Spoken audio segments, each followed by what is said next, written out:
Vamos a empezar con las preguntas. Me voy a sentar. La primera, vamos a empezar por allí, todas las preguntas, y vamos a ir así por turnos. Más o menos tendremos un par de minutos. Habrá un turno de preguntas entre medias y habrá otro al final, ¿vale? Así que las vais guardando. La primera es, si vamos a un modelo ágil, ¿cómo se promueven las arquitecturas emergentes? ¿Puedes describir al arquitecto y al equipo y cómo se relacionan entre sí? Vale, bueno, primero voy a contar un poquito de complejidad para darle un poco más de salsa al tema. En IAG nosotros tenemos Enterprise Architect de grupos, tenemos Solution Architect de grupos, tenemos Technical Architect de grupos, y yo que llego a Iberia y tengo que hacer un proyecto de transformación, estaba en la isla, y digo, Dios mío de mi vida, ¿no? Entonces me monté mi equipo de arquitectura. Entonces, ¿cuál es mi ideal? Pues un poquito de todo, ¿vale? Yo creo que al final el agilismo promueve el aportar valor al negocio y el hacer equipo. Entonces, en base a estos dos pilares, para mí el arquitecto ideal es el que entiende el negocio y sabe cómo aportar valor, más allá de irnos, como lo te decía uno de mis chicos que anda por ahí, que ya hay nanoservicios. Digo, coño, perdón, si no hemos hecho también microservicios y hemos terminado ya de un nanoservicio, no puede ser.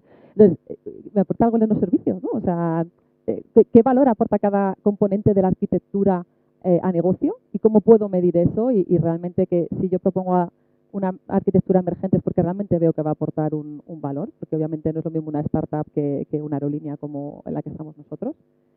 Y luego la parte de equipo es que ya el PowerPoint no vale, ¿no? Es decir, estamos en entornos ágiles en el que entregamos cada 2 semanas y el arquitecto tiene que ser parte del equipo, si no es imposible. O sea, si lo que quieres, también hay que tutorizar al equipo y hay que ayudarles, hay que evangelizarles a que todo eso ocurra. O sea, no estoy allí ni en la isla, igual que esté aquí en España, en el otro lado del despacho, sino soy parte del equipo y hago que eso se haga, ¿no? O sea, para mí eso es un poco lo ideal.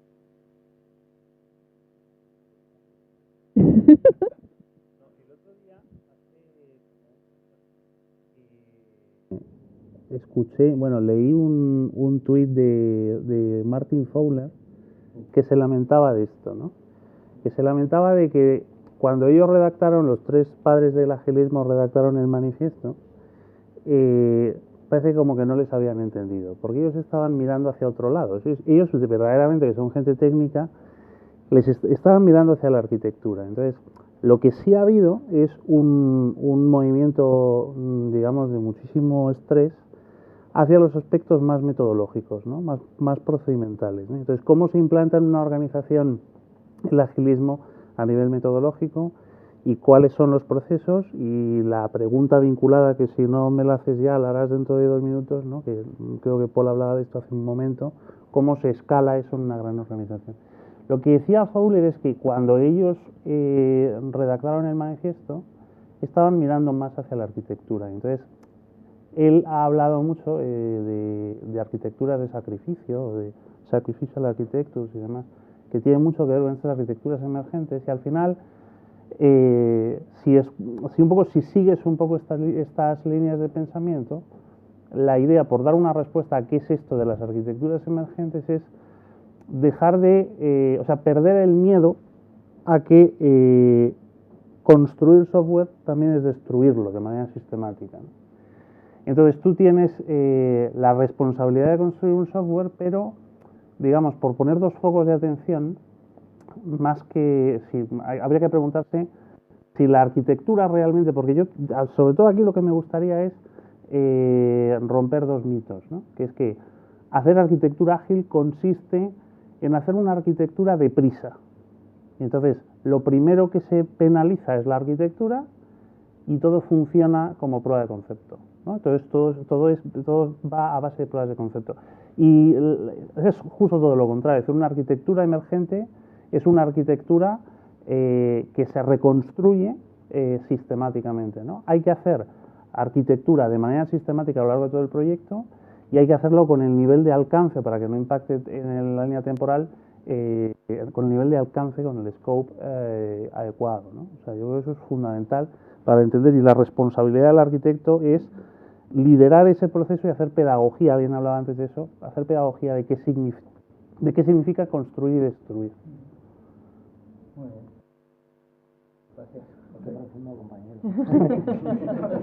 Bueno, yo voy a hablar un poquito, porque antes de hablar de arquitectura hablemos de escala. La escala, la mejor manera de escalar es dividiendo el problema, ¿no? Es descalando. Es decir, gestionar las cosas a escala no tiene ningún sentido, ¿vale? Te lleva a manejar una complejidad que no vas a ser capaz de digerir, ¿eh? O sea, nosotros hemos tenido que lidiar con una capacidad, con una complejidad de la plataforma brutal. Tienes que decomponer, ¿no? Y el producto que construyas su diseño tiene que acompañar. Tienes que tratar de construir software desacoplado, descomponiendo el software tal y como la organización te lo pide. Y es ahí donde entra la arquitectura a ayudarte. Si tú buscas ese desacoplamiento, también lo buscas sobre todo por darle a los equipos una autonomía que tengan que tengan cierta holgura en la capacidad de decisión. Estoy hablando de escala, ¿no?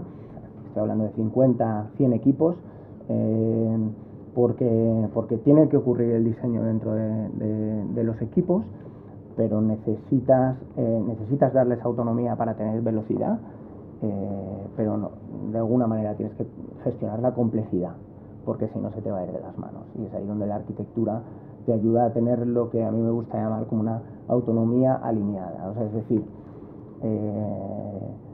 los equipos trabajan dentro de un marco razonablemente controlado que va cambiando, ¿no?, a lo largo de la evolución del producto, y el producto se convierte más bien en una plataforma, porque son muchos productos, ¿vale?, que componen una plataforma, un ecosistema.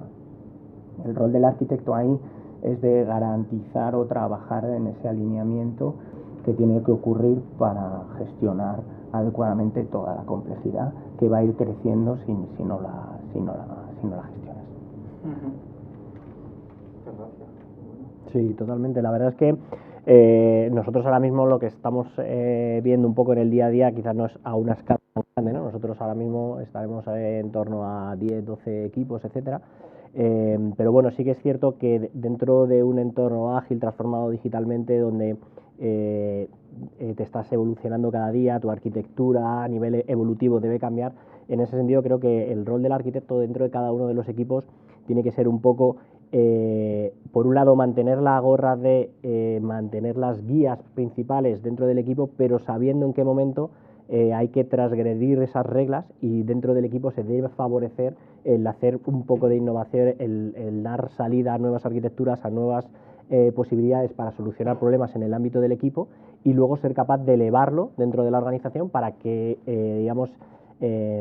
esas nuevas reglas que pueden aparecer se puedan utilizar dentro de otros equipos, ¿no? Y ahí es donde el rol del arquitecto es muy, muy importante.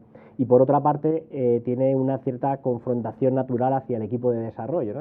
Los desarrolladores les pedimos delivery, les pedimos que nos entreguen, muchas veces transgrediendo las reglas de una manera poco buena, y el arquitecto en ese sentido debe jugar el papel de proteger, siempre con el objetivo de no reducir el delivery, de no limitar la capacidad del equipo, pero intentando mantener las cosas bien hechas y un patrón correcto que permita evolucionar. Complicado. Sí.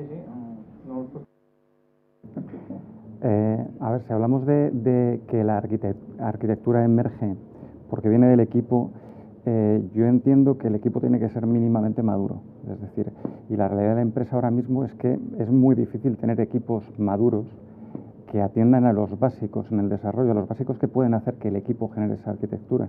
El arquitecto, desde mi punto de vista, tiene que hacer mini arquitectos, tiene que dedicarse a tutelar al equipo en los básicos. Está muy bien tener un diagrama en la cabeza de componentes de servicios, de APIs y de interacción entre ellos, pero si no se atienden a temas básicos como transaccionalidad y de potencia, gestión de errores, todo se pierde. Es decir, el equipo es capaz de que eso emerja si se atiende a cosas que muchas veces están desatendiendo. Y no solo en el tema del diseño, ¿no?, sino también en las pruebas unitarias, en las pruebas de mutación, en la gestión de errores, en la arquitectura de operaciones y premeditarla antes de sacarla. Visual frameworks, the service frameworks. There's a reason why we have standards bodies and governance bodies that are pulling their hair out, is because projects have consistently sidestepped standards, which is, according to agile methods, a good thing. But it can also lead to a significant amount of enterprise technical debt, which slows our ability to be agile overall. So while at the team level, emergent behavior and architecture can be excellent, even at the program level, it can slow us to the degree in which we all fail together. So there's sort of a balance that we want to achieve, and this is that healthy balance and healthy tension that I've described, which is we want to test ideas quickly, preferably 2 to 3 iterations ahead of when we need them, and give us time to look up and out, as I've said, architects are supposed to be doing, which is why I believe that the team relationship to the architect practice and the engineering practice are so essential. It takes time to test whether something is a good idea. Now, this is speaking as a person who's brought the Dell website down for a couple of hours based on some really bad in-production choices. I've learned that from the pain of it as well. I think we need to just include the architect thinking in our emergent design decisions. All right. Thank you, everyone. Muchas gracias. La siguiente pregunta que tenemos es, ¿puedes describir la arquitectura y la agilidad teniendo en cuenta los tamaños de los equipos, el número de equipos y el rol y el propósito de la arquitectura? ¿Cómo escalamos la agilidad de una manera que cree valor y reduzca continuamente la deuda técnica? Si quieres te doy la vuelta, porque la pregunta es larga. Intento contestar a todo lo que pueda a la vez, ¿vale? Obviamente, según aumenta el número de equipos, aumenta la complejidad y hace que todo sea mucho más difícil, ¿no? Entonces, además, yo creo que hay distintos momentos, también depende mucho del momento del proyecto. Yo que básicamente me he dedicado a proyectos de transformación en los últimos años, no es lo mismo cuando estás arrancando un proyecto de transformación que cuando ya ese proyecto está maduro. Entonces, obviando la parte inicial, la parte de estar más maduro, que probablemente sea la parte más habitual en cualquier sitio, yo creo que el objetivo de la arquitectura es que no se cargue nadie la arquitectura. Me refiero, cuando tú creas algo, está fantástico, le has puesto un lazo, has creado una arquitectura fantástica, pero va pasando el tiempo y claro, son las prisas, todo es urgente, es importante, más como somos Agile, ¿no? Que también esto está ya muy manido, yo creo que el término, desgraciadamente, y no es el foro, pero ahora como que vale todo, ¿no? Como somos Agile, pues vale todo. Entonces, vas corriendo tanto que llega un momento en el que no te das cuenta y en cuestión de meses has destrozado todo lo que habías creado, ¿no? Entonces, creo que es súper importante, según aumentan ese número de equipos, el rol del arquitecto, desde mi punto de vista, es ser capaz de mantener la sanidad de esa arquitectura, ¿no? Y hacer que no la destrocemos y asegurarse de que esa deuda técnica, y es una de mis handicaps ahora mismo precisamente, porque es muy complicado de gestionar, que se resuelva esa deuda técnica, porque si no puedes llegar a un punto, y eso ha sido discusiones mías con negocio, de yo te construyo toda la funcionalidad que quieras porque soy súper agile y cada 2 semanas te entrego, pero si no cuido la plataforma se cae, entonces no va a lucir, ¿no? Entonces, para mí es igual de importante asegurar que somos capaces de cubrir esa deuda técnica, a la vez que aseguramos que la arquitectura que hemos diseñado, aunque va iterando, obviamente, porque según va aumentando, la arquitectura tiene que ir iterando, pero también hay que asegurarse de que no la destroces. Entonces, que un equipo, por correr mucho, no se hable con el de al lado y haga lo mismo que han hecho otros 2 compañeros que están en otro sitio, ¿no? Entonces, es un tema de asegurarse que mantenemos esa arquitectura a lo largo del tiempo, que esa arquitectura itera y que los equipos son capaces de iterar con ellos.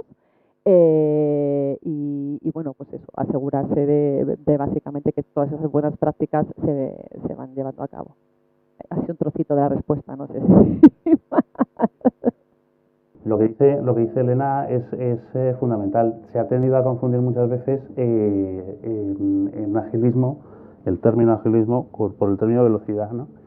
Y no significa hacer las cosas mal, como decía antes, como prueba de conceptos, sino que hace falta, para hacer agilismo, más arquitectura. Es que la gente suele decir, como esto es ágil y hay nuevas iteraciones y se puede reconstruir, pues entonces no diseño con patrones, no diseño de forma pensada. Y eso también tiene mucho que ver con centrándonos en la pregunta, con el escalado, ¿no? O sea, ¿cuál es la responsabilidad? O sea, tenemos un proceso, eso está claro, un proceso ágil y demás, y mucho ceremonial, y eso nos ayuda mucho al escalado. Pero ¿cuál es la responsabilidad, el papel de la arquitectura en todo esto, ¿no? En el escalado? Pues básicamente es la asignatura pendiente de la arquitectura, que es el conseguir un nivel más alto de autonomía de los equipos. Entonces, ¿cómo esto se puede hacer desde la arquitectura? Pues haciendo una buena división de responsabilidades, ¿no? Si tú te vas a los fundamentos de la arquitectura, tú descubres que hay formas concretas, específicas y documentadas de conseguir esto, ¿no? Es decir, documentar unas buenas APIs, como hacer unos buenos ejercicios de modularización, definir bien los contratos de comunicación entre partes, es la responsabilidad de la arquitectura para conseguir equipos autónomos. Y ese es el vehículo también de la escalabilidad, porque un equipo autónomo es un equipo más ágil, más fluido, que gana en productividad y que puede crecer y escalar, digamos, en una estructura más grande. Con esto lo que quiero decir también es que el escalado no le pertenece, o los problemas de escalado que se le han, digamos, ha sido el flanco de ataque de las arquitecturas, de las metodologías ágiles, no le pertenecen esos problemas exclusivamente a la agilidad, porque en el fondo, si tú tienes soluciones suficientemente robustas en el sentido de lo que decía Elena, si tú tienes una arquitectura suficientemente madura, entonces conseguirás que el sistema escale.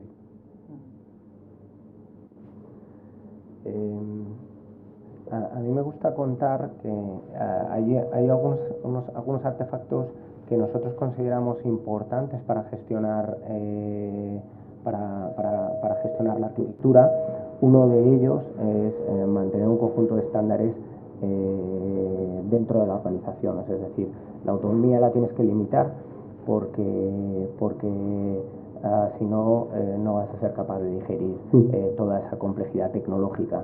Y arquitectura tiene que ser capaz de ayudarnos a entender, ¿no?, cuáles son los estándares a utilizar a escala, porque si no, no vamos a ser capaces, ¿no? Otro artefacto muy interesante es la referencia, la arquitectura de referencia, es decir, a dónde quieres poner el diseño arquitectural o el diseño del producto en el futuro. Siempre tienes que estar, ¿no?, tratando de estar por delante de negocio para asegurar que maximizas el valor de la entrega, y la arquitectura tiene que estar un poquito por delante para asegurar que cuando vamos a proporcionar una funcionalidad de negocio la proporcionamos de la manera adecuada, y nunca está permanentemente emergiendo, o sea, está en evolución. El papel de un arquitecto ahí es asegurarse que eso se lleva a ejecución de una manera iterativa y entrelazada con las funcionalidades que el negocio quiere hacer. Yo siempre cuento, en un backlog de un equipo te puedes encontrar 4 tipos de cosas, ¿no? Funcionalidades de negocio, errores. Estas son las dos cosas que son muy visibles para el negocio y que enseguida te va a priorizar un producto, ¿no? Valor para el negocio, valor visible, vamos a decirlo, y reputación, ¿no?, algo que no funciona. Pero hay una parte muy invisible que el arquitecto tiene que convencer a negocio, que tiene que ver con 2 cosas: la arquitectura, es decir, el diseño, o sea, cómo quieres evolucionar tu plataforma, y la deuda. Y yo no le pongo apellido, ¿vale?, porque hay muchos tipos de deuda. Hay una deuda arquitectural que tiene que ver con que tu sistema no está desde el punto de vista arquitectural donde tienes que estar. Tienes que ser capaz de generar un roadmap y introducir esas funcionalidades que son un poquito más técnicas, pero que generan un valor invisible para negocio, pero que es importantísimo. Vamos a hablar, pues, de conseguir que una plataforma escale, porque tú al principio la construyes para 500 usuarios, pero luego tienes que acompañar para que crezca a 5.000, ¿no? Pero tu objetivo era construirla para 100 usuarios porque era tu MVP, o sea, que decir, y eso no es una prueba de concepto, eso es una solución con un alcance determinado, que cuando lo has conseguido lo lanzas, lo pruebas, pero luego tienes que continuar avanzando, ¿no? El papel del arquitecto ahí es clave para conseguir que el negocio entienda que ese tipo de cosas tienen que estar en el roadmap de la plataforma, ¿vale? No solo las funcionalidades y los errores. Y desde el punto de vista de deuda, Una cosa es la deuda arquitectural en la que tú incurres porque quieres hacer normalmente time to market te produce un montón de deuda arquitectural, es decir, no estás construyendo la plataforma con el diseño que te gustaría hacer. La mejor arquitectura que puedes construir ahí es la que te esté permitiendo pues, poner decisiones que te comprometan, o sea, es decir, que luego revisitarlas sea un dolor para el negocio. Y la deuda técnica, o sea, es decir, los equipos generan código de peor calidad, no tienen la cobertura de automatización adecuada, ¿vale? Para mí son dos cosas distintas, ¿no? Van a backlogs de deuda de un nivel diferente.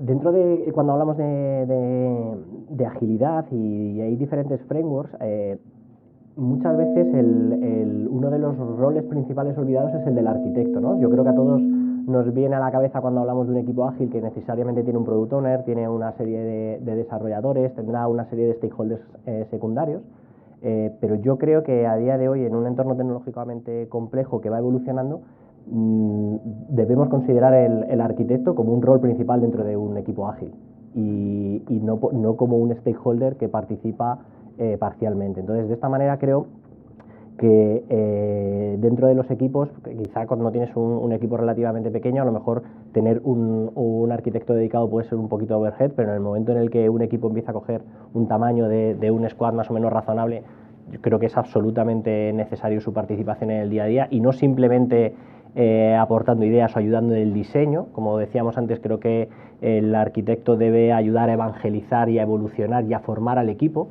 Y yo creo que eso lo hace con el ejemplo. Yo creo que el arquitecto participe desarrollando tareas dentro de un sprint, dentro de un ciclo de desarrollo ágil, o que se encargue de llevar a cabo o tratar con el equipo, incluso ayudándoles a desarrollar para evolucionar la plataforma, siempre digamos, haciendo más foco en mantener las reglas o evolucionar las reglas de arquitectura, es absolutamente necesario. ¿Qué pasa? Que cuando intentamos escalar este modelo, lo que nos encontramos es que puede pasar que cada equipo, el arquitecto dentro de cada equipo, a su vez vaya evolucionando de una manera diferente, ¿no? Entonces es cuando es necesario establecer algún tipo de estructura, siguiendo un poco la nomenclatura más Spotify, más de chapter, donde puedan todos los arquitectos compartir y mantener, digamos, esas ideas comunes y puedan someter a debate si realmente el camino que se está siguiendo dentro de un equipo es el correcto o si debe establecer, ¿no? Entonces, de esa manera conseguimos poco a poco ir manteniendo una homogeneización, es decir, siempre hay algún equipo que va siendo un poco más disruptor y en ese sentido, utilizando este tipo de estructuras, conseguimos que con la participación activa de los arquitectos en los equipos vayamos manteniendo una arquitectura más o menos homogénea y evolutiva. Más o menos como tú, no la destrocéis. Bueno, no la destrocéis o destrozarla controladamente y veamos si es suficientemente buena. Y si es suficientemente bueno ese cambio, hagámoslo una best practice dentro del equipo y exportémoslo al resto de los equipos a través de estas estructuras cross tipo chapter que permiten compartir ese conocimiento, ¿no? Dentro de los diferentes equipos. Bueno, nosotros tenemos montado también los chapters, o sea que es muy alineado. Bueno, sí. Cuando hablamos de escalado ágil nos referimos a que funcione algo que ha funcionado en startups con un único producto, que funcione una empresa. Yo no me tiréis tomates, pero claro, ya no tenemos que tener el foco en el producto, sino que lo tenemos que tener también en el proceso, que suena fatal en agilismo, pero el proceso te da esa visión transversal a todos los productos. Si funcionas solo con product owners que al final son egoístas y tratan de simplificar el producto, lo que te puedes encontrar es que el proceso se está haciendo muy complejo. Lo podemos llamar de otra forma, llamémoslo proceso o una palabra nueva para que no chirríe en agilismo, pero desde luego, por ejemplo, en nuestro caso, poner un producto en el supermercado para que se lo lleve el cliente tiene muchas etapas. Cada etapa está cubierta por productos distintos. Esa visión transversal de proceso la tiene que tener el portfolio owner junto al arquitecto. Si el arquitecto no tiene esa visión, no puede establecer un proceso mínimo viable por encima de todos sus productos. Siguiente pregunta que tenemos es: ¿qué ha aportado la transformación digital a los equipos y a la organización? algo de lo que podáis estar orgullosos de lo que hayáis conseguido con este proceso de transformación, y qué es lo que se os ha quedado en el tintero, qué os hubiese gustado haber hecho o qué es lo que tenéis pensado hacer en cuanto tengáis oportunidad.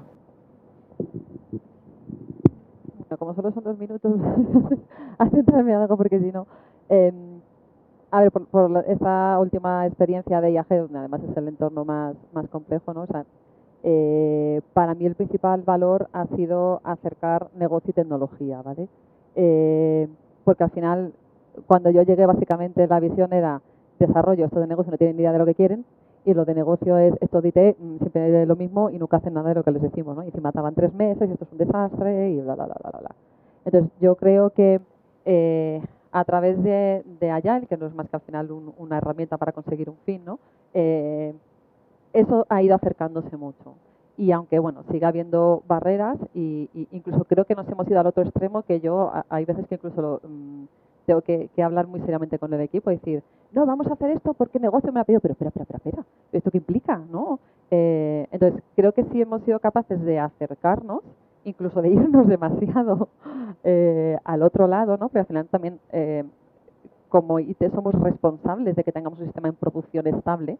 O sea, yo puedo entender que en una startup que te estás jugando una ronda de financiación, aunque tengas algo que no esté bien probado, lo lances porque te estás jugando el sobrevivir, pero a lo mejor en otro tipo de organizaciones eso no es factible, ¿no? Entonces, creo que esa unión es fantástica, aunque hay que tener cuidado de que no se extienda demasiado en el límite.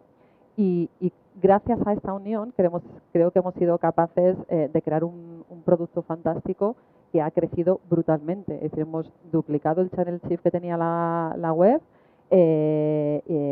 muchísima estabilidad, somos capaces de entregar cada 2 semanas cuando antes éramos capaces de entregar cada 3 meses. Entonces, esa transformación que ha sido por un lado tecnológica y por otro lado metodológica en forma de trabajo, creo que ha ayudado eso, a unir posiciones, a ser realmente un equipo negocio IT, que bueno, pues siempre sigue habiendo cosas, pero creo que ha sido un acercamiento brutal y hemos sido capaces de construir un producto en muy poco tiempo, aportando un valor absolutamente diferencial con respecto al producto anterior que teníamos. Y mi asignatura pendiente. Mi asignatura pendiente, dado que estoy en una organización en la que tenemos delivery, que somos nosotros, y operaciones, que al final es la parte productiva, yo sigo luchando por mi modelo de DevOps, que creo que también tiene muchos beneficios y ayudaría mucho a la organización. Pero estamos en ello. Que esta pregunta es un poco, a mí me parece que lo de la transformación digital es una apropiación casi del marketing, porque yo en todas las empresas, o sea, yo tengo ahora 41, y en todas las empresas en las que he estado, en una de ellas en la tuya, hemos hecho transformación digital, y lo que pasa es que a lo mejor no se llama transformación digital. Yo acompañé en los procesos de transformación del parque empresarial para hacer una arquitectura SOA en Iberia, y ahora desde BBVA, digamos, los factores son otros, porque a lo mejor pues ahora hay más foco y más estrés en aspectos como, por ejemplo, el Big Data, el Machine Learning y demás, pero al final siempre es lo mismo. Es que siempre hemos innovado primero en arquitecturas desacopladas, con arquitecturas multicapa, después en arquitecturas de componentes, después en arquitecturas de componentes distribuidos con SOA o con microservicios. Entonces, yo creo que es una constante, ¿vale? Y tiene mucho de humo y de publicidad en general. Particularmente en BBVA, pues hemos hecho mucha de esa transformación y la seguimos haciendo. Concretamente nosotros estamos haciendo una plataforma cloud que de soporte a todos los procesos del banco, seguramente que la conocéis porque tiene mucho nombre, se llama Ether. Y básicamente, digamos, los grandes éxitos es que conjuga mucho las necesidades de negocio con un poco lo que comentabas, ¿no? Es decir, incorporar toda una cultura que tiene mucho que ver con el agilismo en los términos concretos y prácticos, como el Test Driven Development, o como la integración continua, el CI/CD, o como la infraestructura as a code, etcétera, etcétera. En cuanto a la asignatura pendiente, sobre todo por la parte que a mí me toca, que es dentro de canales, creo que en general las empresas todavía no han entendido cuál es la expresión, o sea, cómo se hace una verdadera orientación al cliente, que es otro gran mantra. O sea, todo el mundo dice que se orienta al cliente, pero, digamos, nadie le ha puesto el cascabel al gato. ¿Eso qué significa en términos concretos arquitectónicos, ¿no? Yo alguna charla he dado esto y básicamente muchas veces o sea, sí que se empiezan a encontrar respuestas a esta pregunta, ¿no? Eso tiene que ver con mejorar en la omnicanalidad, en las comunicaciones cross-channel,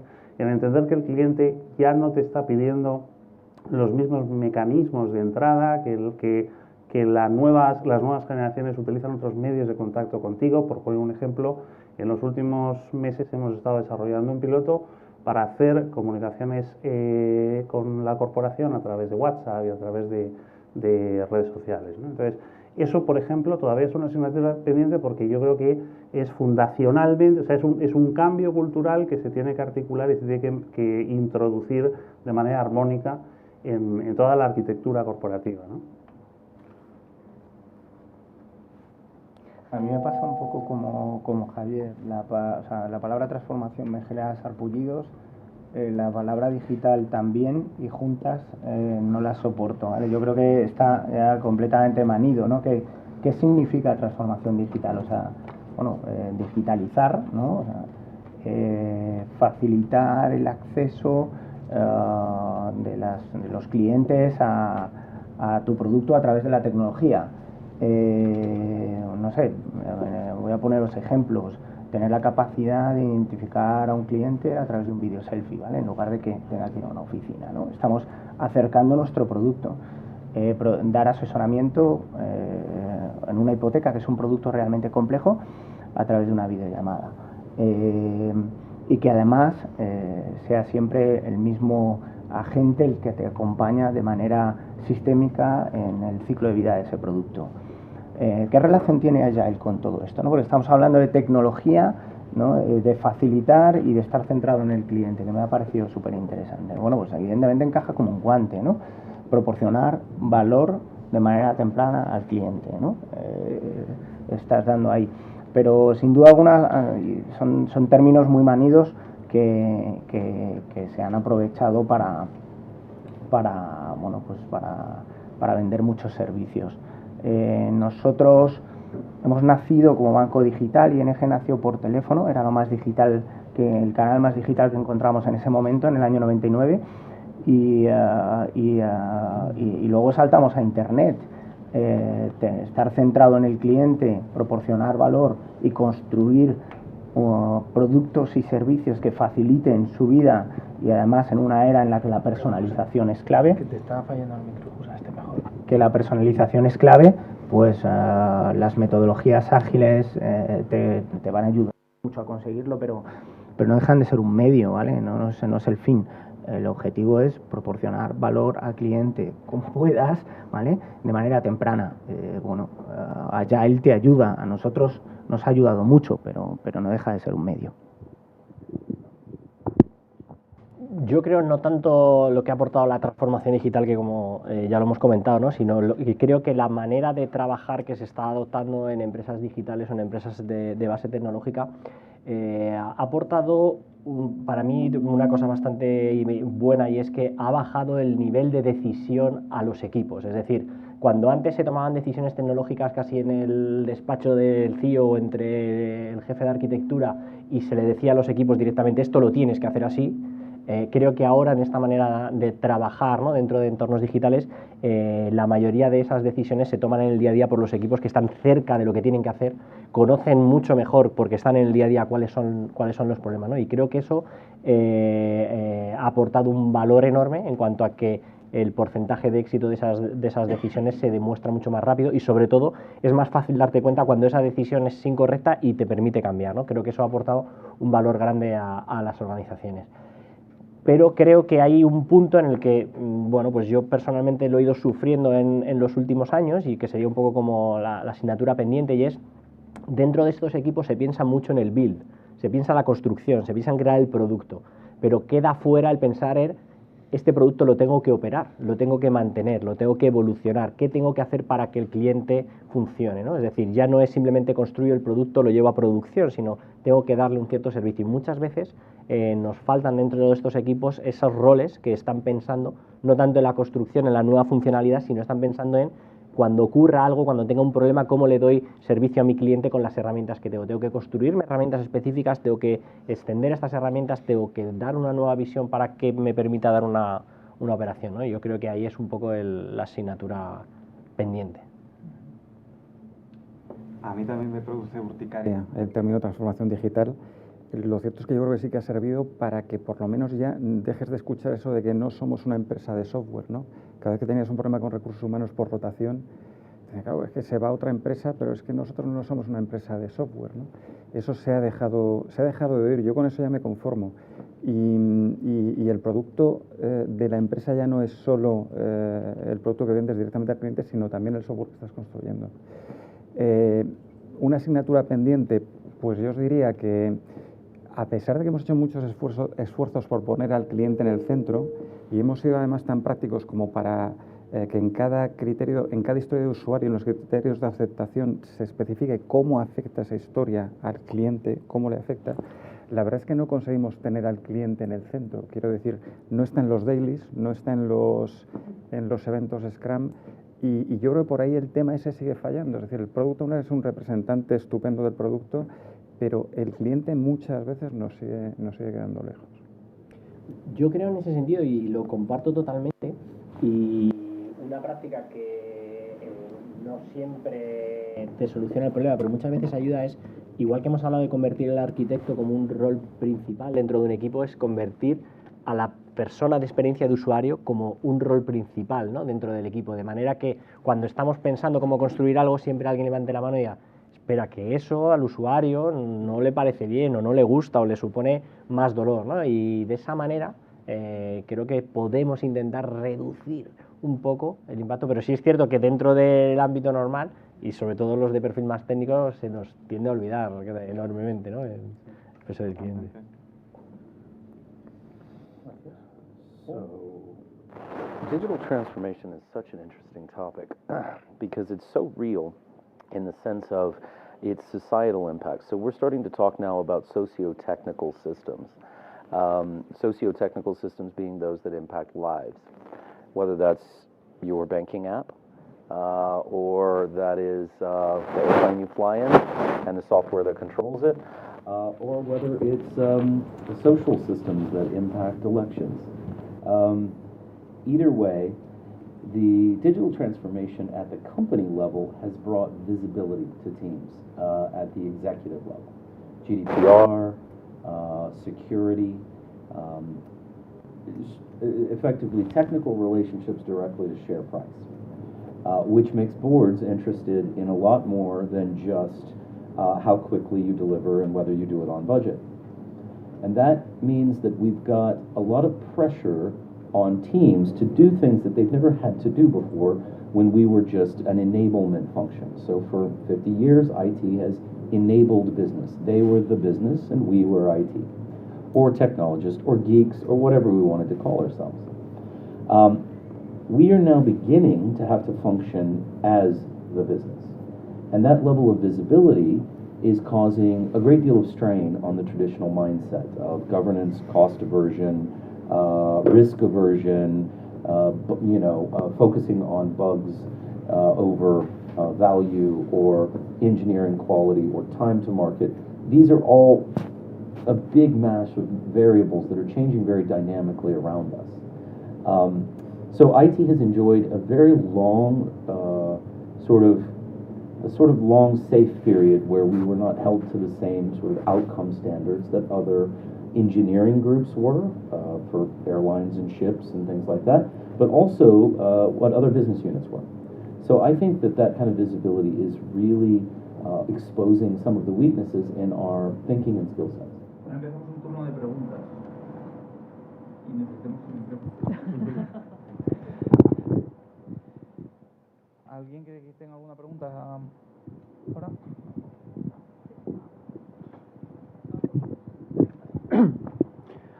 comentábamos antes, o comentabais, mejor dicho, un poco el rol del Product Owner, ¿no? Y un poco también cómo se desvían, en algunos casos, como desde la parte de arquitectura, desde los equipos, podemos cubrir un gap o ese gap que se está produciendo, de hecho, con algunas figuras, como es el Product Owner Proxy, ¿no? Porque me llama la atención que muchas veces llamamos Product Owner a un Product Owner Proxy y tenemos a negocio más allá. En mi cabeza no me cabe un Product Owner que no sea de negocio, ¿vale? Y bajo mi punto de vista, no sé qué os parece a vosotros, creo que un Product Owner debería manejar 3 vértices. La parte de negocio, la parte de usuario y la parte de tecnología. Si no, ¿cómo voy a ser capaz de tener una visión de producto y establecer ese equilibrio que requiere el producto para evolucionar y para aportar valor? ¿Qué os parece esta aproximación?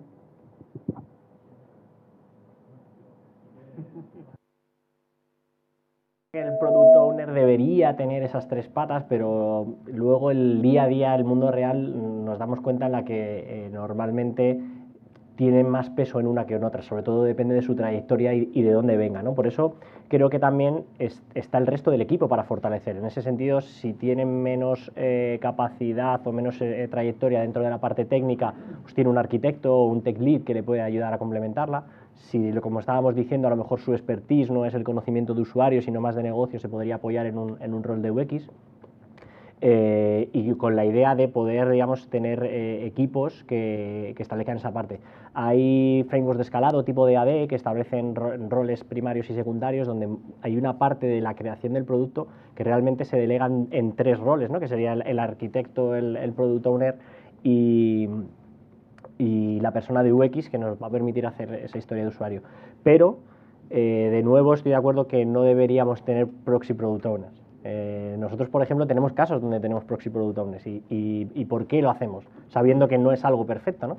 Pues normalmente porque nos enfrentamos a un entorno donde el product owner viene de un mundo donde no conoce la agilidad, donde no conoce la manera de trabajar y donde poner en sus manos la creación y la elaboración del producto, las historias de usuario, el liderazgo en determinadas ceremonias, es algo que tiene que aprender y desarrollar, y la mejor manera es ponerle al lado un patrón sidecar, ¿no? De proxy product owner y product owner que le acompañe durante un cierto tiempo hasta que pueda ir desarrollando esos skills. Pero estoy de acuerdo que debería ser una práctica que deberíamos intentar evitar en la medida de lo posible. Yo creo que pudo tener su sentido cuando no había madurez, ¿no? Cuando no se había todavía, cuando no había comprado la industria del software, el desarrollo ágil. Pero la verdad es que ahora yo creo que es un verdadero problema. Es decir, el que alguien esté intermediando con negocio solo es ruido, como antes, es decir, no aporta. A nivel de producto, a lo mejor es fácil encontrar perfiles todoterreno que puedan tener un componente de negocio y algo técnicos, pero también lo veo difícil. Yo creo que por lo menos la doble cabeza de líder técnico y product owner tiene que existir. Y a nivel de escalado, ya que estamos hablando mucho de escalado aquí, a mí lo que me parece fundamental, y estamos probándolo, esas 3 patas que tú comentabas, nosotros las estamos orientando, porque ya te digo, creo que es muy difícil encontrar perfiles tan polivalentes, a que haya un representante de negocio, a que haya un arquitecto y a que haya alguien, insisto, simplificando el proceso, teniendo la visión completa de la transversalidad del proceso entre los productos.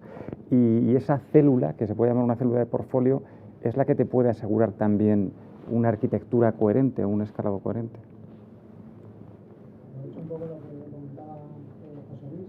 ¿Cómo establecéis un poco ese gobierno transversal de esas triadas que estáis constituyendo? Porque eso también va a ser un reto para vosotros. Ahí va a haber muchas peleas entre esas células, es que se alineen a un plan estratégico. Esto a lo mejor también suena viejuno, ¿no? Hablando de agilismo, pero es que me temo que en la empresa, por lo menos a día de hoy en la nuestra, desde luego tenemos que trabajar así, es decir, tiene que haber un arbitraje que tiene que estar liderado por esos ejes estratégicos marcados, no sé si semestralmente, trimestralmente o anualmente, pero es la única forma, por lo menos, de lidiar con todos esos conflictos que existen a la hora de competir entre todos los desarrollos de producto y los backlogs de cada uno. Yo ahí te añadiría una cosa, y es que para mí lo fundamental es a qué organización pertenece ese product owner, ¿vale? Porque básicamente tú tienes un producto, entonces tienes un negocio que obviamente tiene una visión mucho más cortoplacista porque tiene que conseguir unos objetivos anuales, Tú tienes un UX que en teoría tiene que velar por ese cliente, tiene que hacer que ese cliente esté en el centro, y tienes una organización de IT que obviamente pues piensa en tecnología, ¿no? Entonces, si ese Product Owner te lo llevas a negocio, pues va a tener una visión. Si te lo llevas a UX, en teoría debería ser lo más cercano al cliente, y si te lo llevas a IT, tienes tu Product Owner Proxy, que va a pensar más en la tecnología, ¿no? Entonces, para eso hay muchas cosas y muchas formas de hacerlo. Están pues toda la línea de Lean Startup y similares, donde te dicen el producto debe ser independiente. O sea, tienes que tener todos estos stakeholders, pero quien define el producto debe ser independiente del negocio del cliente, no de lo que representa UX y de IT. ¿Por qué? Porque es la única manera de velar por la sanidad de ese producto a largo plazo. Tiene que coger, como decía él, cuáles son las KPIs que tiene mi negocio en este momento a nivel de CEO, es decir, qué quiere conseguir el CEO con este producto, escuchar a todos los stakeholders porque todos tienen algo que decir, pero intentar que ese product owner tenga feedback de todo, pero pueda definir el producto pensando en el largo plazo del producto y no solo en la visión cortoplacista. Hola, quería preguntaros, normalmente el tema de meter un arquitecto, que suele ser una persona muy técnica, en un equipo de desarrollo en el que quizás no haya toda la madurez o los perfiles no son tan senior como puedan ser en arquitectura, suele dar problemas con soft skills que nos faltan desde el lado de la arquitectura. No sé cómo esto lo habéis resuelto en vuestras organizaciones, porque creo que a veces entre el arquitecto y el QA o establecen ahí una buena pareja y se enfrentan con el equipo y deja de ser un equipo, o no sé cómo lo habéis podido gestionar. Generalmente, no sé si es una cuestión de seniority o no, generalmente hay una tendencia al rechazo del arquitecto hacia los desarrolladores. El arquitecto prescribe una cosa y los desarrolladores, como no es su idea, pues no les gusta. Entonces, generalmente eso, yo en mi experiencia, se traduce en iteración. O sea, al final, yo cada vez que tenía... Antes hablaba de arquitectura y pedagogía, y de que el arquitecto hace pedagogía. Me refería exactamente a esto, ¿no? Es decir, por ponerte un ejemplo muy gráfico, a mí muchos desarrolladores me han hecho una batería de ifs y yo he reconstruido eso en una cadena de responsabilidad. Y sé que me han puesto de hoja de perejil y a los 6 meses pues he ganado una posición dentro del equipo. Pero tienes que esperar 6 meses. Tienes que esperar 6 meses porque, pues no sé si es una cuestión de seniority, pero es una cuestión de que se demuestra que efectivamente la arquitectura ágil, que lo decía antes, consiste en arquitecturar más, no en arquitecturar menos. Y eso se aprende con la demostración, ¿no? Yo creo que igual que estamos hablando que la gente de negocio en este entorno de creación de producto le estamos pidiendo otros tipos de skills, creo que tenemos que empezar a acostumbrarnos a que un arquitecto no solo tiene que ser bueno técnicamente. O sea, creo que los soft skills de un arquitecto son muy importantes, y si un arquitecto no es capaz de mantener coherencia, trabajar en equipo, transmitir sus ideas, ser capaz de una manera no impositiva, sino demostrar al equipo que lo que él promueve es mejor, o incluso evaluar en qué casos debe dejar que el equipo se equivoque, etcétera, es muy, muy relevante. Entonces, a día de hoy, en el entorno, diría que un buen arquitecto no solo es aquel que es bueno técnicamente, sino es aquel que tiene los soft skills capaces de hacer que trabaje bien en equipo y el equipo suyo mejore. So, I did want to say, as well as I understood the question, Carlos, that so we've spent about the last 12 years trying to figure out what the skills of the architect are and how they mature from initiation, meaning the first time you start thinking about being an architect, all the way through master architects and even thought leaders, as well as how you manage teams of skills in both really large teams of 500 plus architects as well as small mid-sized teams. It turns out there are 42, oddly enough, competencies that architects possess in 5 categories: business technology strategy, human dynamics, what we call soft skills, design, quality attributes, and IT environment. Technical skills, business skills, soft skills with design and quality attributes being performance, security, reliability, engineering type stressors and skills that make for a high quality architect. You can actually measure the growth of an architect based on how they answer even a self-assessment in these 5 categories, and you can repeat that growth in very predictable ways, even in large teams, through the use of mentoring and rotation. So being involved in multiple types of things, as well as being involved with someone who can show you how to do it once, or at least review your output.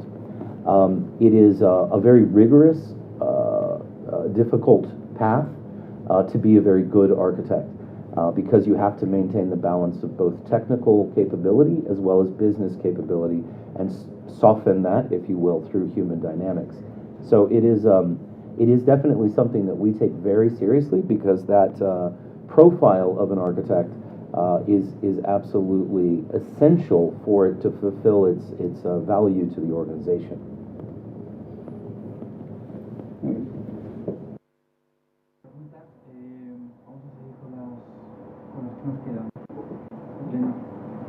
La siguiente, ¿considera que el presupuesto asociado a la arquitectura o a la plataforma debe ser parte de IT o de los productos que son compatibles con ella? Yo creo que esto depende un poco del nivel de madurez de la organización. Me refiero, al final, lo que soporta lo que hay encima de la arquitectura son las aplicaciones, donde hay unos negocios que son responsables de esas aplicaciones. Entonces, si tenemos un nivel de madurez muy, muy alto, es decir, hemos sido capaces de explicarle al negocio el valor de la arquitectura tecnológica y lo entienden, van a apostar por ello, porque si no pasará lo que decía José Luis de yo solo resuelvo bugs y hago funcionalidad porque es lo que aporta valor al negocio. Si no soy capaz de hacer que ellos entiendan el valor de la tecnología y de la arquitectura, va a quedar siempre al final, entonces nunca se va a hacer y acumulas deuda técnica. Si ese nivel de madurez no existe, yo diría tiene que ser un presupuesto de IT, aunque bueno, luego repercute al negocio, esto es así, y al final pagan siempre lo mismo. La cuestión es, para asegurarte que eso pase inicialmente, yo creo que debería estar en IT si no tienes ese nivel de madurez, pero lo ideal es que consigamos entre todos que ese nivel de madurez llegue a los negocios y que sean ellos los que realmente tengan ese presupuesto, porque eso querrá decir que hemos hecho bien nuestro trabajo, ¿no? Son capaces de valorar lo que la tecnología y la arquitectura aporta a su producto general. Por eso, depende de dónde estemos, pues.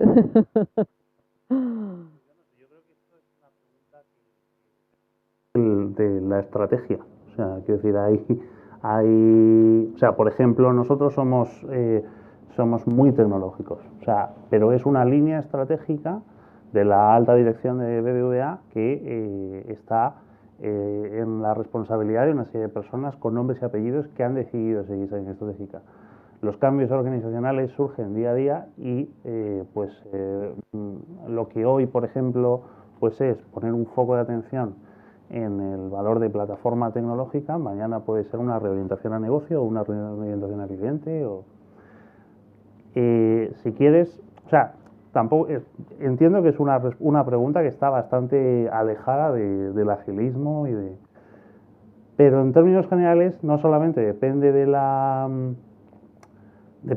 corporación, sino que también depende evidentemente de lo que haga esa corporación y de los productos de los que hablemos también, porque antes hablábamos también de este triángulo y demás, pues hay productos de negocio, pero por ejemplo nosotros, la parte en la que yo me digo, estoy en la parte de holding, particularmente en arquitectura, nos dedicamos a hacer plataforma. Entonces, evidentemente eso significa que el budget es de arquitectura, y eso también significa que los ritmos son distintos. Quiere decir que suele ser muy normal que hay unos procesos de iteración y unos ritmos de negocio alineados con las necesidades del producto y otros distintos con la plataforma que va por detrás, que de alguna manera va consolidando arquitectónicamente, porque la arquitectura, digamos, no puede ir siempre al timing del negocio. Entonces, bueno, pues la respuesta depende, porque ya digo que depende de la empresa, del producto y de la estrategia. El grado de madurez de la compañía tiene mucho que ver con todo esto. y está totalmente relacionado con la visión estratégica. La visión estratégica no está encontrada con la agilidad, es decir, la compañía tiene que tener un horizonte y eso te ayuda a financiar ideas, que al final es lo que tienes que hacer, ¿no? El comité de dirección reparte el presupuesto de la compañía. Si has hecho adecuadamente tu transformación digital, aunque me vuelven a salir sarpullidos, ya no hablamos de negocio y tecnología, ¿no? Hablamos de producto, y tú lo que financias son ideas de producto, y por tanto el presupuesto que asignas lo asignas a ese producto.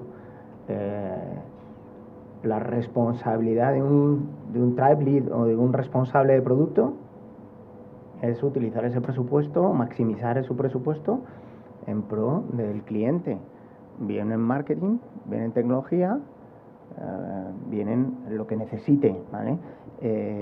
Lo que pasa es que la herencia que tenemos de los modelos organizacionales anteriores nos hace que hablemos permanentemente del presupuesto de IT y del presupuesto de arquitectura y del presupuesto, ¿no?, de las funciones, no de las verticales. Pero en una organización ágil, tú lo que financias son la línea de negocio de préstamos, la línea de negocio de hipotecas, la línea de negocio de inversión, y le dotas al responsable de una accountability sobre ese presupuesto. Si no le damos responsabilidad a la gente, ¿no?, ¿a dónde vamos a llegar? Dale la responsabilidad, dale los recursos. Y ocurren cosas maravillosas, ¿no? Definitivamente, si tu organización es suficientemente madura, financia productos. Yo creo que está mucho dicho. Yo solo añadiría un pequeño matiz, ¿no? Y que creo que realmente lo importante no es tanto de dónde salga el presupuesto, sino que como parte de lo que me gasto del presupuesto en la parte técnica de un producto, debo tener presente la arquitectura. Es decir, cuando voy a construir un nuevo producto y me dicen, pues necesito montar 1, 2, 3 equipos, pues necesito desarrolladores de back, de front, de apps, etcétera.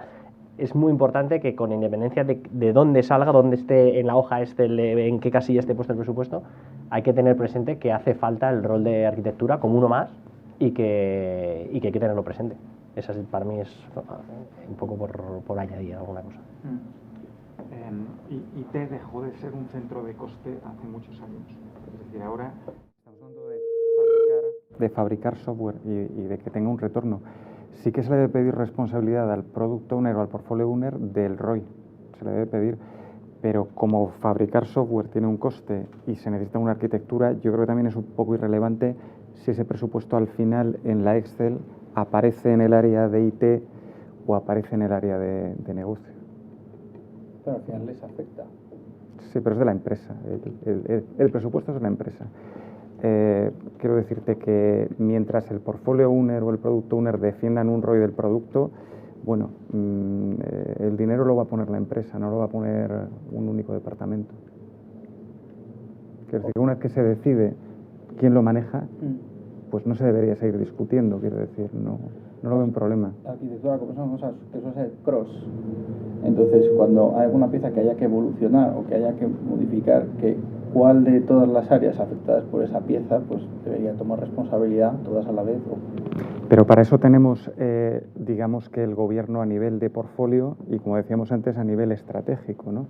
Es decir, cuando hay esos conflictos que sin duda surgen, de presupuesto y de asignación de recursos tienen que estar lidiados por ahí, creo yo. Gracias. Well, I always thought I should just get a cut of any profits I make. It's partly a joke, but as a solution architect, I always said I don't really care where my comes from, just keep it coming because I need more. As a chief architect, it became a very interesting challenge. The more I budget architecture organize architecture as a external business unit driven activity, the more off the plantation they go. Meaning, my technical debt grows because My teams begin responding to the demands of local leadership because it politically is expedient, and my CIO, CTO is a long way away, and what are they going to do after it's built?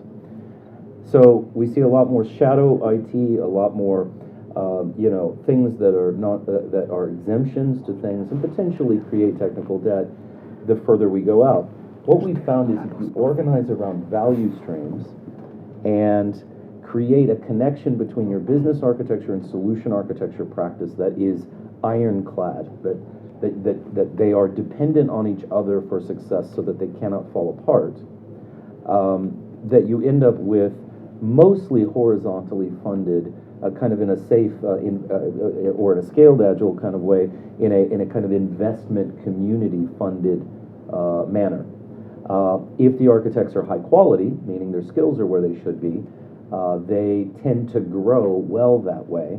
And if they have a significantly robust community or center of excellence, then mostly I don't have to worry about governance because the governance comes bottom up. So, but that means that you have to truly be connected at the value stream level, and the community of practice around architecture has to be inherently self-governing. And that means strong architectural assessments of each other, not of other teams. Proactive project contribution, not reactive. So I don't come in to govern the team, I am a part of the team, and I am self-governing as a part of my architect function. When we see those things in place, we tend to see a strong commitment to enterprise excellence, but also the kind of flexibility and innovation that you should see at the team, either at the team level or at the program level. Budgets are difficult, though, because they're the last things that you can change in the enterprise mindset, especially in public companies. La siguiente pregunta que hemos elegido es cómo podemos promover desde arquitectura un gobierno de las tecnologías utilizadas al contraponer los intereses de las diferentes áreas de negocio. ¿Deberían los arquitectos estar relacionados con el gobierno o con la innovación desde estas áreas de negocio, o cuánto de ambos, de gobierno e innovación? Bueno, yo creo que relacionados con el valor de negocio, con el governance y con la innovación. Creo que nos falta esa tercera pata de negocio, ¿no? Pues sino cómo vamos a influenciar ahí. Entonces, creo que por un lado lo que es el governance tiene que ir alineado. Nosotros lo estamos intentando resolver así, pues con el modelo que comentábamos antes, de tener los charters de arquitectura y ser capaces de empezar a generar esa buena práctica de compartir entre todos qué se va a hacer, cuáles son las líneas estratégicas, cómo tenemos que iterar y que todo el mundo lo comparta y lo implante. Por otro lado, creo que los arquitectos también tienen que ser parte de las discusiones de negocio cuando se define una nueva iniciativa, para que seamos capaces de dar esa otra visión, es decir, tú quieres construir esa funcionalidad y cómo desde tecnología podemos ayudar a que eso suceda, o la mejor manera de que eso suceda. La tercera parte ya no me acuerdo, la innovación me parece fundamental también, porque al final si estamos metidos en la dinámica de ejecuto, no tengo tiempo para pensar y para ver cómo todo aquello nuevo puede impactar en mi negocio, ¿no?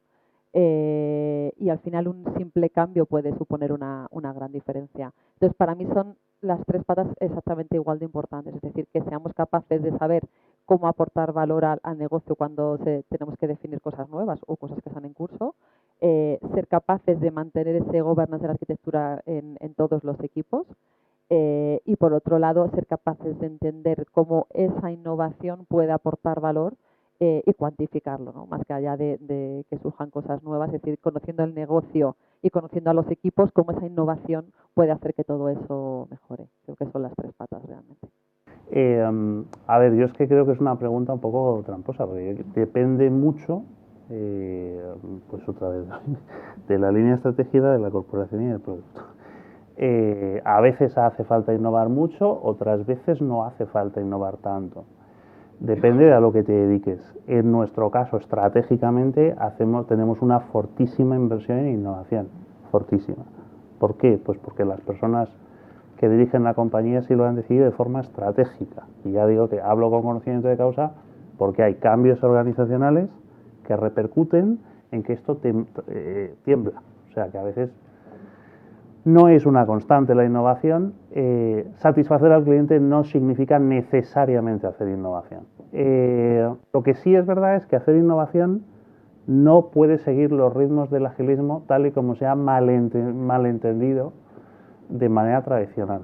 O sea, si por hacer innovación, si por hacer agilismo entendemos seguir los modelos de time boxing que se han definido tradicionalmente y entendemos que agilismo significa deprisa, pues evidentemente por cuestiones, si queréis comentamos en detalle, pero por cuestiones evidentes la innovación no tiene los mismos ritmos que la línea de producción. ¿Cómo se articula esto? O si quieres, ¿cómo lo articulamos nosotros? Pues hacemos unos ciclos iterativos, tenemos dos equipos, uno es mi equipo y otro es el equipo, digamos, de producción, dentro, insisto, de arquitectura, dentro de plataforma, Y esos ciclos pues se van retroalimentando en uno al otro. Las contribuciones que nosotros, de las aportaciones que nosotros encontramos como observatorio tecnológico, etcétera, etcétera, las vamos contribuyendo de manera gradual a la línea de producción, a base, no sé si Paul antes hablaba de esto, a base del diálogo y de,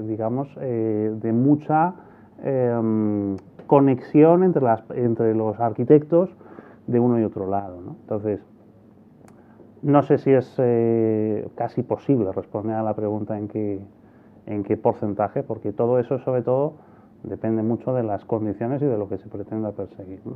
Es decir, por ejemplo, en mi caso, hablamos de innovación, o sea, de UX, pues ahí sí que hay ahora mismo mucha oportunidad de innovación. Si hablamos de negocio, por ejemplo, de arquitectura de negocio, ya no hay tanto que innovar como en años pasados, ¿vale? Bueno, es una pregunta compleja.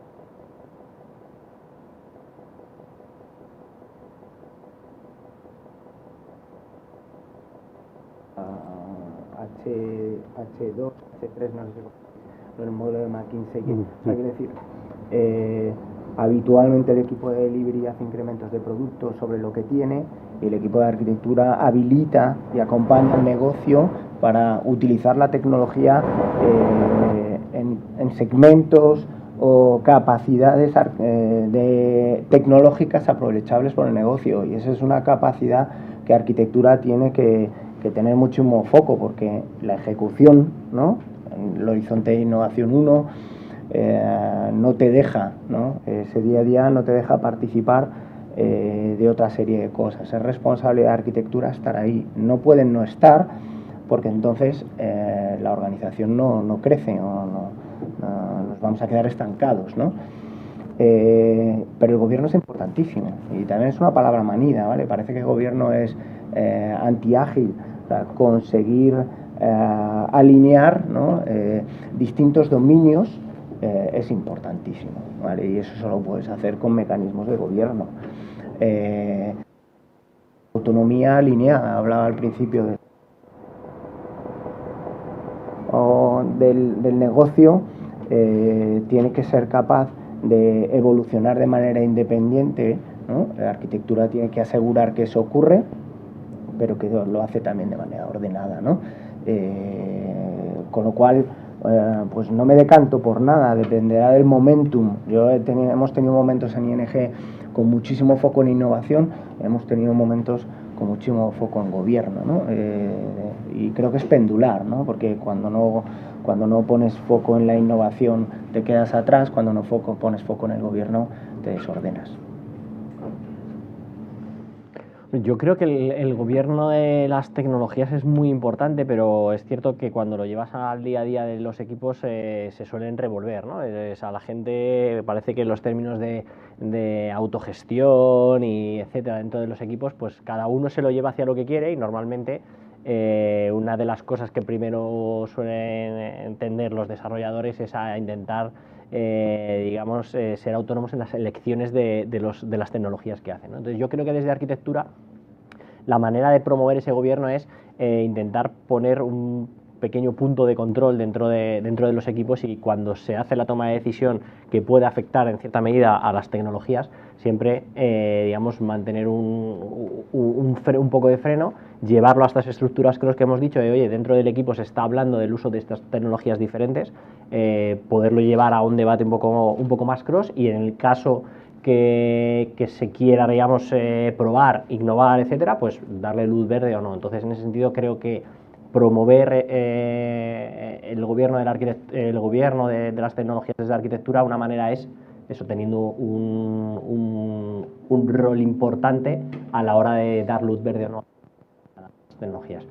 Y además este gobierno en general siempre suele estar un poco reñido con la innovación, es decir, cuando estás muy encorsetado por el gobierno es difícil innovar, ¿no? Pero yo creo que en este caso se puede innovar desde todas las partes. Creo que todos los miembros de los diferentes equipos tienen una cierta responsabilidad hacia la innovación, hacia probar, hacia proponer cosas nuevas, hacia transgredir esas líneas, y a partir de ahí ver si salen cosas de mejora.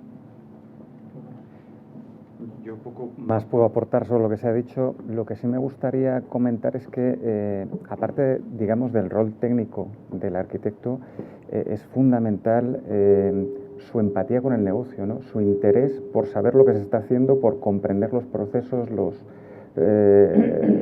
las funcionalidades del producto, y ya no solo el arquitecto, sino todo el equipo técnico. Es decir, antes parece que se tenía miedo a opinar sobre la funcionalidad si eras un desarrollador y ponerla a lo mejor en entredicho delante del product owner. Es que eso tiene que cambiar radicalmente. También te encontrarás con algunos arquitectos que no estaban para nada interesados en el negocio y son los aspectos técnicos.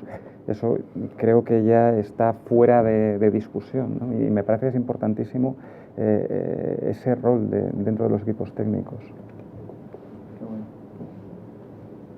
So, in governance versus innovation, we look a lot at things like the Satter change model, where we look at what teams are and how they function in teams. The problems with pendulum-based architecture teams, because it is if technical delivery maturity at an organization is low, being innovation focused is actually a detriment, because your stakeholder community will look at you and say, basically, we can't get our email and you're talking to me about nanobots. The difficulty, though, is if you hire for governance, you don't get innovators.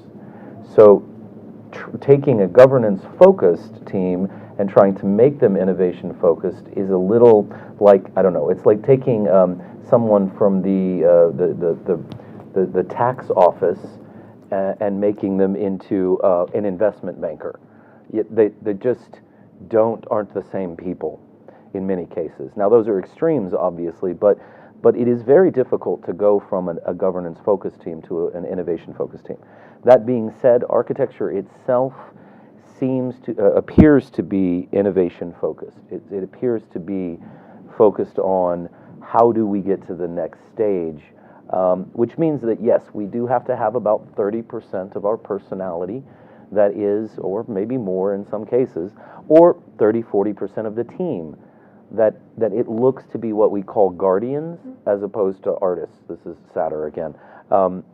Which means you're looking to develop a new status quo, but also protect the current investment strategy. So it is a very, very difficult needle to thread.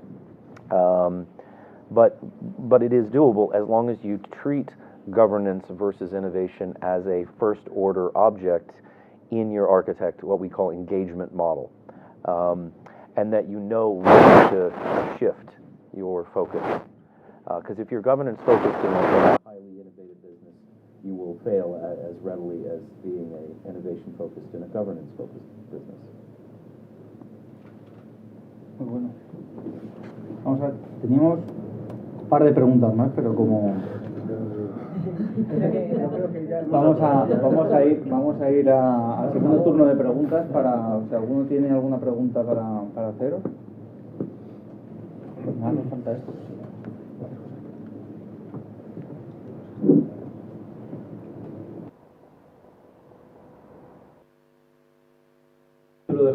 De la conferencia de hoy, ¿no?, que es arquitecturas emergentes o arquitecturas ágiles. Yo siempre que pienso sobre estos temas, para mí, arquitectura ágil es como una contradicción in terminis, porque precisamente en línea con lo que decía José, me parece que el concepto este de autonomía alineada o creación de estándares, me parece un concepto muy, muy interesante. Para mí arquitectura es precisamente lo que no es ágil, o sea, lo que no cambia. Yo vengo de una organización, también perteneciente a las líneas aéreas, la Asociación de Líneas Aéreas, que es ejemplar en términos de arquitectura. Cuando digo que es ejemplar, quiere decir que es el ejemplo perfecto de todo lo que no hay que hacer. O sea, tenemos los datos replicados en 1000 sitios, cada sistema tiene una tecnología distinta. Entonces, precisamente lo que nos hace falta es más arquitectura, pero arquitectura entendido también en el sentido de building architecture, o sea, aquella infraestructura que no cambia, o sea, pensar cómo va a ser la base de datos, cómo va a ser el middleware, de manera que una vez que tenemos esa estructura creada, al final seremos capaces de hacer cosas ágiles, porque ya, digamos, los sistemas de bases o la infraestructura ya estará creada. Al menos esa es mi visión. No sé si pensáis lo mismo o no. Antes, muy brevemente, es un momento en el que tú estás empezando a construir algo o reconstruyendo porque se te ha quedado obsoleto. Entonces, ese momento, obviamente, no puedes tomar decisiones en un sprint de toda la arquitectura que vas a tener. Es absolutamente inviable. Entonces, dependiendo del momento del proyecto o del producto en el que estés, creo que obviamente los ritmos son diferentes, ¿no?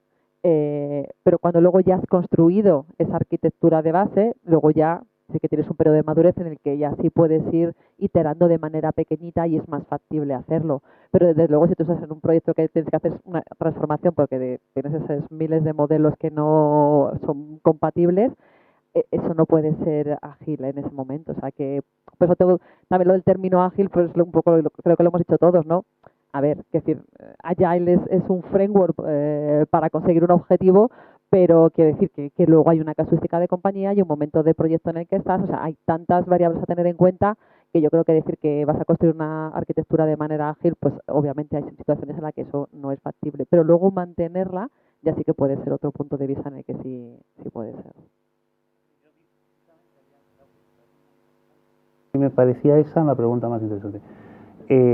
Había empezado precisamente por ahí porque es lo que Fowler dijo. Es decir, tenemos un misleading generalizado que pensamos que la arquitectura es aquello que está preestablecido de antemano y construido de manera, o sea, como un oráculo, ¿no? Es decir, porque eso ha sido la arquitectura toda la vida, ¿no? Los equipos de arquitectura se pasaban 3 años así de forma sesuda y al cabo de los 3 años salían de la sala de reuniones y entonces tenían tropecientos millones de UML. Eso, por otro lado, nadie lo dijo nunca, ¿eh? Fue el malentendido sistemático que socialmente se hace de todas las cosas que salen de la academia y que luego se le critica a la academia cuando el problema es que no sabemos leer lo que pone. Entonces, Fowler el otro día decía exactamente eso. Construir arquitectura no significa que tengas que construir toda la arquitectura en las 3 primeras fases en la fase de Inception. Significa que tienes que ir construyendo la arquitectura de forma emergente y bajo demanda. Y de forma iterativa, tú vas descubriendo cuáles son los puntos de ataque y también los puntos de destrucción. Es decir, descubres cuáles son los siguientes puntos que tienes que construir y repivotas rápidamente y de esta manera construyes una arquitectura que es un código vivo. O sea, lo que estaba prohibido hace 10 años era destruir el modelo de entidades porque ese era canónico y era el mantra de dominio de la compañía, ¿no? Pues no. Las arquitecturas ágiles, si significan algo, significa que podemos construir. El otro día decía también Robert C. Martin precisamente eso, ¿no? Hay que perder el miedo a destruir. Y hay que perder el miedo a que si de repente tenemos que construir de otra manera, pues construimos de otra manera. Esto yo lo comparo mucho con un ejercicio en profundidad y en anchura. Hace 10 años la arquitectura consistía en mirar en anchura completamente. Yo tengo que saber cuál es todo el modelo de entidades. Y si encuentro en la entidad 50.000 una discrepancia, la tengo que tener en cuenta desde el principio, porque el sistema tiene que dar cobertura a toda la heterogeneidad que está en el ámbito del problema.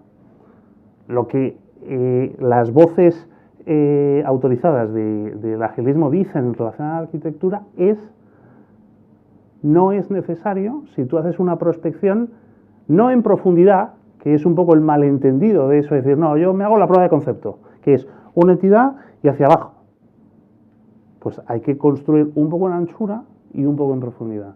Y si en la siguiente iteración tienes que reconstruir aquello que hiciste porque descubres nueva heterogeneidad en ese nuevo espectro al que le has dado luz, ¿vale? O sea, al abrir el ámbito de anchura, entonces tu arquitectura va adaptándose de manera recurrente y de manera iterativa. Y eso es el concepto de emergencia en las arquitecturas emergentes, y es la forma de hacer agilismo en la arquitectura.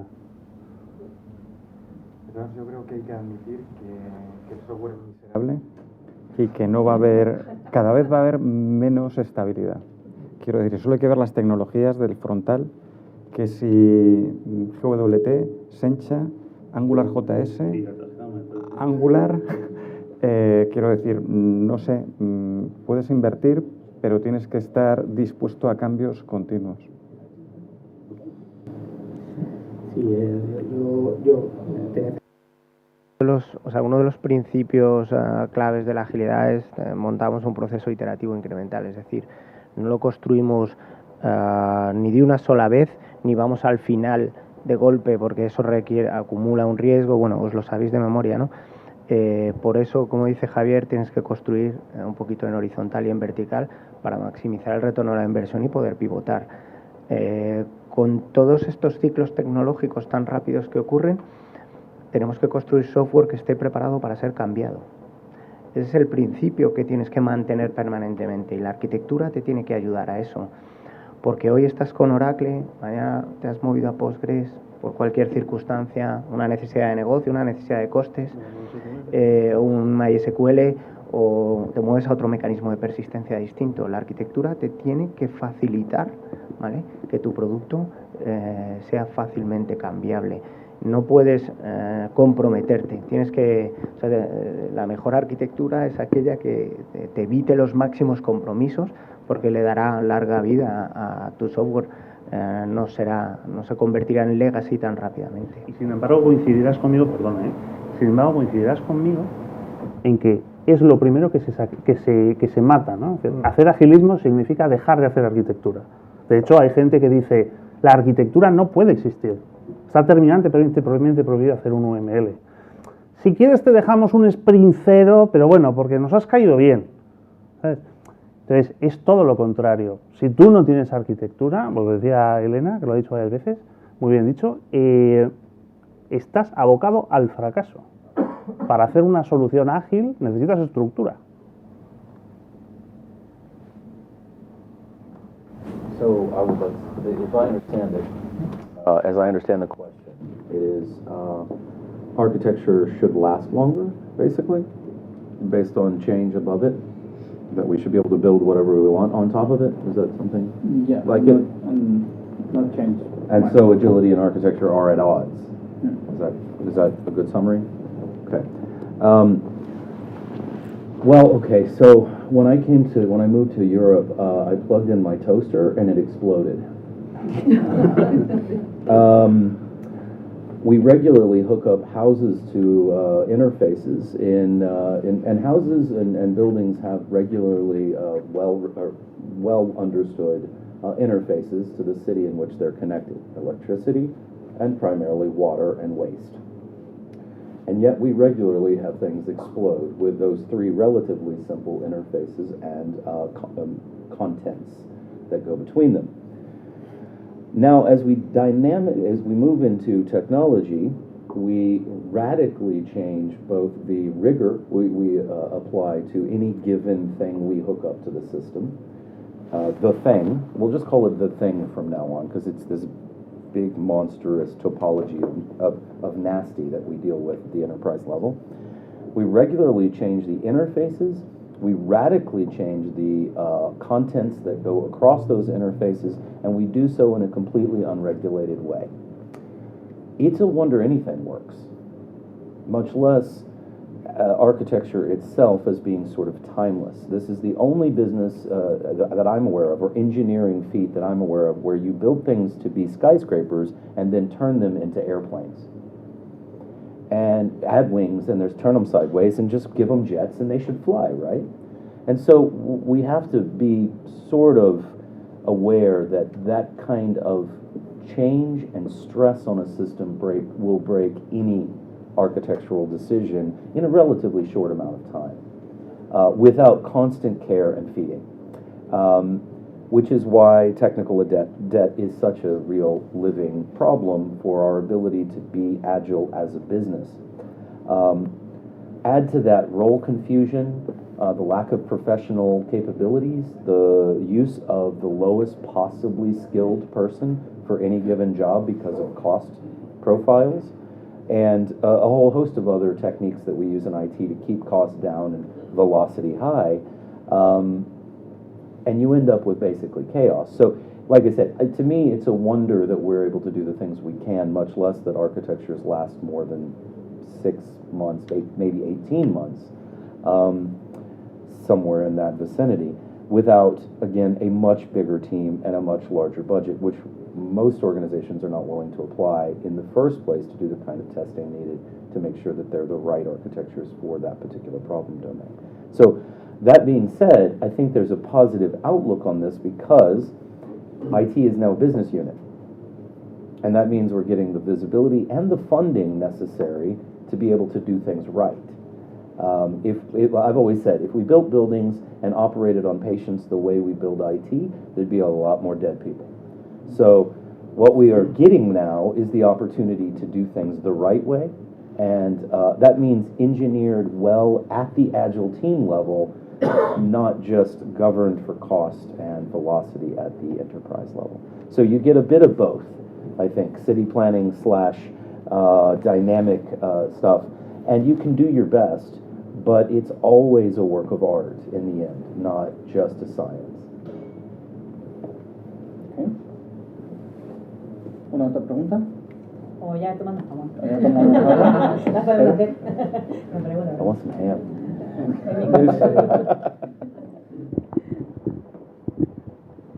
Aquí tenemos alguien que representa un banco que tendrá 80 años, alguien que representa un banco de 25 años, alguien que todavía no ha nacido. El legacy que tendrá cada uno es distinto, no tiene nada que ver. ¿Cómo innovas con el legacy? ¿Lo dejas ahí apartado? ¿Construyes capas de abstracción tras capas de abstracción para intentar integrarte con esas nuevas arquitecturas que están surgiendo? ¿Cómo resolvéis?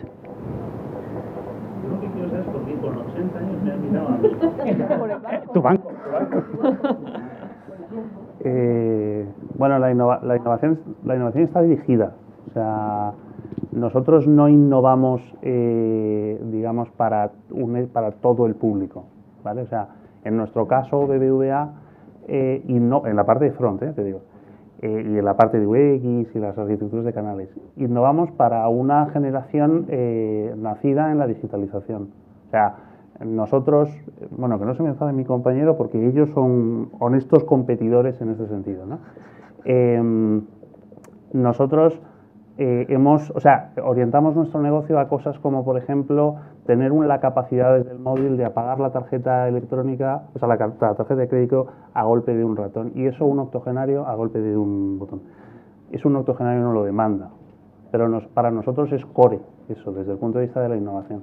Entonces, nosotros no hacemos innovación para todos los segmentos, y desde luego entiendo que negocio también, ahora estoy más metido en cosas de marketing digital y demás, y en eso también se invierte mucho, en saber quién es el que se acerca a ti. Pero también es una pescadilla que se mueve la cola, ¿no? Es decir, realmente también un poco te cuento lo que a mí me pasó. Es decir, yo entré en BBVA y claro, me hicieron, si quieres, empleado, pero también cliente de BBVA.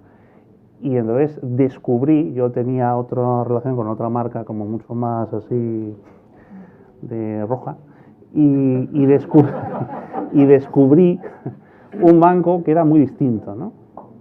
Un banco que se preocupaba mucho más de estas cosas cool y fresh, que llaman mucho más la atención a un segmento de edad en el que yo, bueno, me siento más próximo, si quieres, que otros que a lo mejor pues buscan productos bancarios y ese tipo de cosas. También eso quería decir una cosa que ha dicho José, que es lo de la innovación que se ha dicho es como una, además que se ha repetido mucho. La innovación es una constante que hay que hacer en mayor o menor medida. El banco rojo no es el que menos innova y alguien se atrevería a decir que le va mal.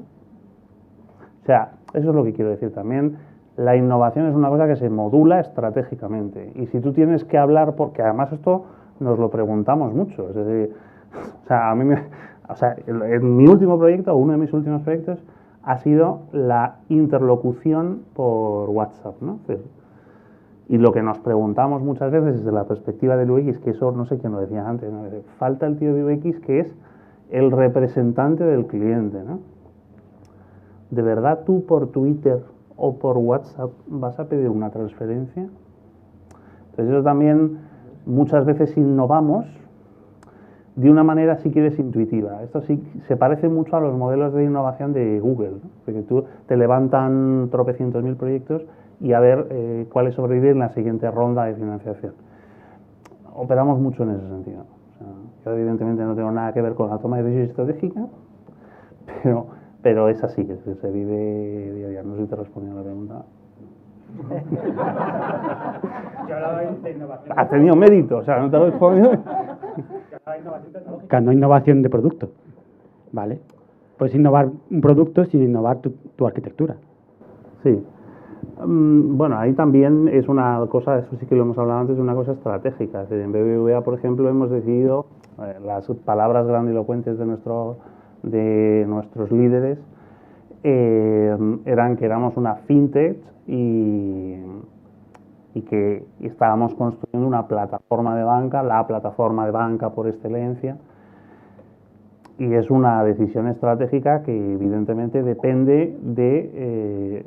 o sea, está muy vinculada a lo que te he dicho. Es decir, si tú eres Santander, bueno, si tú eres un banco rojo y no tienes interés, digamos, en que se apague la tarjeta de crédito cuando estás en la playa desde el móvil, probablemente no necesites la inversión en la infraestructura y la inversión tecnológica que estamos haciendo, ¿no?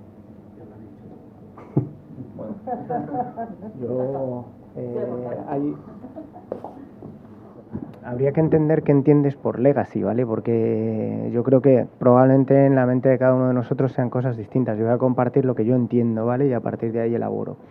Legacy, un sistema es legacy cuando es difícil de cambiar. Y te da miedo, te acojona. Dices, hostia, no lo voy a tocar, no voy a hacer que se vaya a romper. Pero tiene otra característica importante y es que te da beneficios. Y esa es una putada.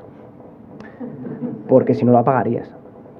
Entonces no lo puedes apagar porque es core de tu negocio y encima es difícil de cambiar. Es una deuda arquitectural brutal.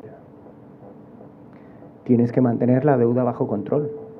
Nosotros tenemos 20 años y tenemos legacy, evidentemente, y cada vez se nos hace más bola. Es importantísimo mantener la deuda bajo control y hacer los ciclos de renovación tecnológica adecuadas permanentemente. Y eso te va metiendo unos costes a medida que vas creciendo estructurales que son grandísimos, pero no puedes dejar de hacerlo. Yo he vivido en el banco, o sea, yo entré en un banco que estaba hecho en Visual Basic, ¿vale? Y ahora pues hemos vivido múltiples ciclos tecnológicos y no tenemos Visual Basic. Y se nos costó muchísimo, ¿vale? Tuvimos el front en Java, ahora lo tenemos en JavaScript. El middleware estaba hecho en Visual Basic y nuestra base de datos previa a Oracle pues era una base de datos propietaria. Ahora tenemos persistencia en Oracle. Si no haces los ciclos tecnológicos adecuados en tu legacy, es decir, sistema que es difícil de cambiar, que te da dinero, no vas a conseguir acompañar a tu negocio tecnológicamente. Eso no es nada fácil, porque compite muchísimo con que prospere el negocio, pero es que el negocio tiene que ser sostenible, ¿vale? Y tiene que haber el balance adecuado entre digerir el legacy e incrementar el producto, ¿no? Y la escala te mata. Por eso generar software desacoplado, ¿vale? Y yo creo que estamos en esta era de decir, divide y vencerás, te simplifica los ciclos tecnológicos y puedes conseguir acelerar la transformación o conseguir que tu legacy no se haga tan legacy, ¿no? No sé si con esto te he respondido más adecuadamente. Yo creo que las siguientes preguntas podemos hacerlas mientras nos tomamos algo. Muchas gracias a todos.